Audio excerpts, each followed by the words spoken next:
আমরা আমরা খবর পাইছি ফেসবুকে পাওয়ার পরে ঢাকা মেডিকেলে ভর্তি করেছিল, ওখান থেকে আজকে সকালে রেফার করছে বান ইউনিটে। আচ্ছা, ডাক্তারের সাথে কথা হয়েছে বা অথরিটির সাথে কথা হয়েছে? না, এখনো কথা হয় না, সাথে লোক আছে। এখন কি অবস্থা? এমন অবস্থা 72 ঘন্টা অপারেশন আছে, 72 ঘন্টা পরে জানা যাবে যে কী অবস্থা। ঘটনার সময় মানে হ্যাঁ স্কুলে জানতে পারছিলেন? হ্যাঁ স্কুলে সে কোচিং করতে ছিল, তখন ভারী হয়ে ওই আগুন ধরার পরে মাটিতে গড়াগড়ি অবস্থায় শুধু ফেসটা আছে আর সম্পূর্ণ পুড়ে গেছে। সম্পূর্ণ শুধু ফেসটা ঠিক আছে। ক্লাস 8 রায়হান অন ভাগ্যে ছিল, তা হয়ে গেছে, এটা তো বলার কিছু না। ভাগ্যের যে ঘটনা ঘটবে এর জন্য এটা হয়ে গেছে।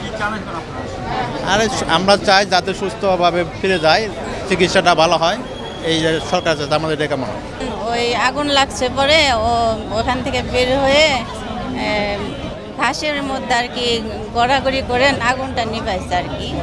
আর অনেক জায়গায় পড়ে গেছে, মানে সারা শরীরে ফোসকা পড়ে গেছে, 20% পড়ে গেছে। এটা আমার ভাই আছে ওখানে, আমার ভাইয়ের কাছে শুনতে পারছি আর কি। না, আমার ভাতিজা, আমার ভাইয়ের ছেলে। না মানে ওইটা এখনো শুনতে পারি নাই, আমরা ঢুকতে চেষ্টা করতেছি, ঢুকতে দিতেছে না।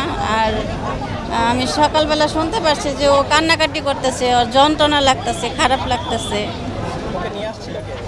নিয়ে আসছে আমার ভাই, অ্যাম্বুলেন্সে করে নিয়ে আসছে। ওনাদের তো খুবই খারাপ লাগতেছে, কষ্ট লাগতেছে। বড় ছেলে, খুবই খারাপ অবস্থা, আমাদের সবারই মন খারাপ। আর এতগুলা বাচ্চা একসাথে মারা গেছে, এটা আসলে খুবই হৃদয় বিদারক, খুবই খারাপ লাগে। সবার জন্য খুব খারাপ লাগতেছে, এতগুলা বাচ্চা মারা গেছে।